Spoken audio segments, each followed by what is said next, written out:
નમસ્કાર દર્શક મિત્રો, ઇન્ડિયન કલ્ચરલ પ્રેસમાં આપ સૌનું હાર્દિક સ્વાગત છે।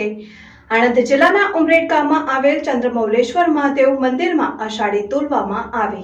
આણંદ જિલ્લાના ઉમરેઠ ગામમાં અતિ પ્રાચીન સ્વયંભૂ શ્રી ચંદ્રમૌલેશ્વર મહાદેવ મંદિર આવેલું છે। સમગ્ર ભારતભરમાં માત્ર આ જ શિવાલયમાં ઐતિહાસિક આષાઢી તોલવાની 300 વર્ષ જૂની પરંપરા છે। જે પરંપરા મુજબ આજરોજ અષાઢ સુદ એકમના દિવસે શ્રી ચંદ્રમૌલેશ્વર મહાદેવ મંદિરમાં આષાઢી તોલવામાં આવી, જેમાં ઘઉં, તલ, અડદ, ચણા, જુવાર અને માટીમાં વધારો જોવા મળ્યો। જ્યારે મગ, ડાંગ, બાજરી ઓછી નોંધાઈ તો વળી કપાસમાં કોઈ ફેરફાર જોવા મળ્યો ન હતો।